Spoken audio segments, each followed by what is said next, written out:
बेटा अब बता बुड्ढे, किससे मदद मांगेगा तू? बाहर तो तेज गाने बज रहे स्पीकर में, कोई तेरी आवाज नहीं सुन पाएगा। क्या आयुष, मुझे कपड़े तो चेंज करने देता यार, ये मुझे क्लिनिक से ऐसे उठा लाया।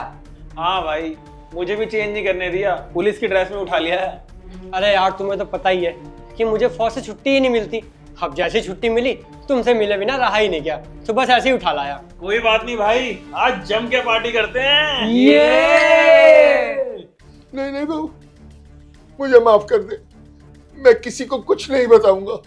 मुझे ना तेरे ऊपर पूरा पूरा शक था कि जैसे ही तुझे मौका मिलेगा ना, तू अपने बेटे को बताने जरूर जाएगा। और देखो, मेरा शक सही निकला। तू ऐसे नहीं मानेगा ना बुड्ढे? बहू मुझे माफ कर दे, इस बार मेरे से गलती हो गई। मैं तुझसे वादा करता हूँ आगे से किसी को कुछ नहीं बताऊंगा। बिल्कुल भी नहीं, तू ना लातों का भूत है, बातों से नहीं मानने वाला। तुझे तो सबक सिखाना पड़ेगा। नहीं बहू, मैं किसी को नहीं बताऊंगा बहू। बहू मैं किसी को नहीं बताएगा? बहू छोड़ दे बहू। यार आयुष, भाभी और अंकल नजर नहीं आ रहे? अरे अंदर ही है, रुक बुलाता हूँ। शिवानी, पापा आप यहाँ क्यों बैठे हो? चलो ना बाहर पार्टी एंजॉय करते हैं। आयुष, वो पापा जी के पैर में चोट लग गई है ना, इसीलिए हम बाहर नहीं आ पाएंगे। हाँ बेटा, बहू ठीक कह रही है। वो गलती से ना मेरा पैर से टकरा गया था तो मैं गिर गया था। बहू मुझे दवाई लगा दी कि मैं ठीक हो जाऊंगा। क्या करते हो पापा आप भी ना। अभी शिवानी बता रही थी 1 हफ्ते पहले ही आप सीढ़ियों से गिर गए और आपके हाथ में चोट लग गई। शिवा, शिवा। हाँ आयुष। भाई पापा का एक बार पैर चेक करियो, ज्यादा लगी तो नहीं?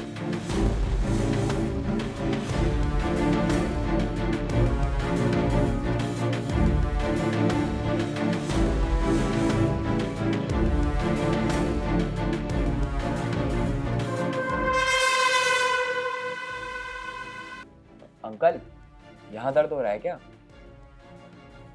हाँ, यहाँ दर्द हो रहा है। ये भाभी अंकल को इशारों से डरा क्यों रही है? और ये बेल्ट, कुछ तो गड़बड़ है। पैर में तो कोई भी सूजन नहीं है।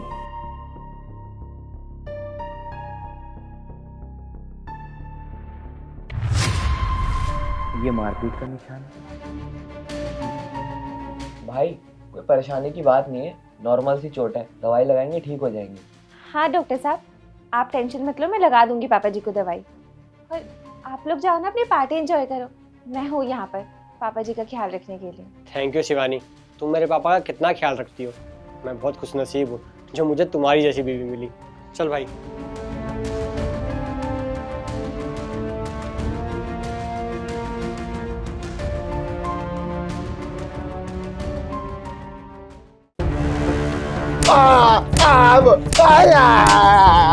अच्छा करा बुढ़िया जो तूने अपना मुंह नहीं खोला, वरना मैं तेरा वो हाल करती ना जो तूने सोचा भी नहीं होगा।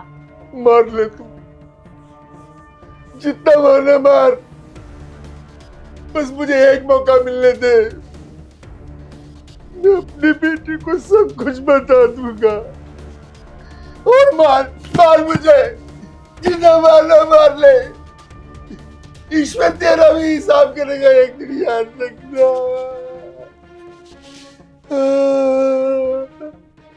ठीक है, फिर दिया मैंने तुझे मौका, जा बता दे अपने बेटे को। क्या हो गया, नहीं हो रही हिम्मत बताने की? होगी भी कैसे, भला मैंने तेरे बेटे को अपने प्यार की पट्टी जो बढ़ा रखी है, मुझ पे भरोसा ही इतना करता है। और हाँ, अगर तू उसे प्रूफ भी कर देगा ना कि मैं तुझे मारती पीटती हूँ, तब भी तेरा बेटा तेरी बात नहीं मानेगा। देख बुड्ढे, 1 हफ्ते की तो बात है, शांति से रह ले। क्यों खामखा में अपने और अपने बेटे की सिरदर्दी बढ़ा रहे? तो बल्ले मेरे बेटे के सामने जितना अच्छा बनना चाहती बल्ले, लेकिन मैं भी कुछ ना कुछ करके उसको सब कुछ बता दूंगा। सब कुछ बता दूंगा उसको। नहीं मानेगा ना तू ऐसे?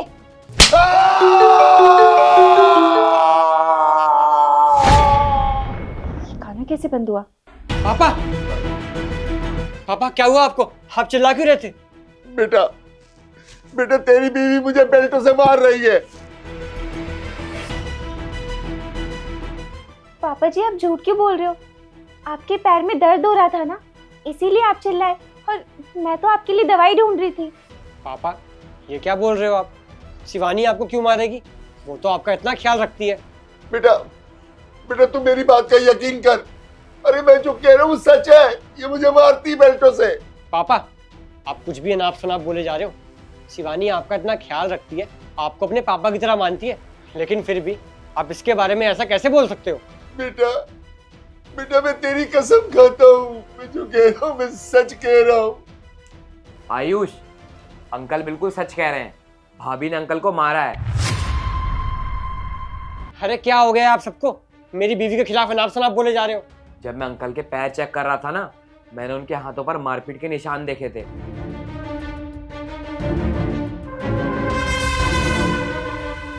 हाँ भाई, मैंने भी बेल्ट साइड में पड़ी हुई देखी थी, और मैंने ये भी देखा था कि भाभी इशारे से अंकल को डरा रही थी। वो तो अच्छा हुआ भाई कि मेरा फोन स्पीकर से कनेक्ट था, और जैसे ही मेरे क्लाइंट की कॉल आई गाना बंद हो गया और अंकल के चिल्लाने की आवाज आ गई, वरना भाभी की सच्चाई तो कभी सामने ही नहीं आती। शिवानी अपने हाथ आगे करो। मैंने कहा अपने हाथ आगे करो।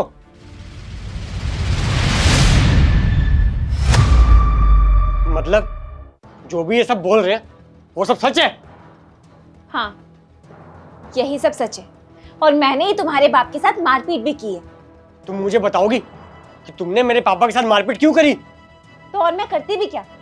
तुम्हें तो सब अच्छे से पता है ना कि शादी से पहले मैंने अपने घर पे कोई काम काज नहीं किया है। ठाट बाट से जीती आई हूँ मैं, तो शादी के बाद भी वैसे ही रहूंगी ना। और शादी के बाद भी मैंने यही सोचा था कि घर में आराम से रहूंगी, कोई काम काज नहीं होगा। और रह गई तुम्हारे पापा की बात, तो इनके लिए तुम नौकर लगा दोगे। लेकिन तुमने क्या करा? अपने बाप की जिम्मेदारी मेरे ऊपर डाल दी। और क्या कहा था कि नौकर रखूंगा तो मेरे पापा का अच्छे से ख्याल नहीं रखेगा, उनकी सेवा नहीं करेगा। और मैं उनकी बहू तो उन्हें पापा समझ के पूरे दिल से उनकी सेवा करूंगी।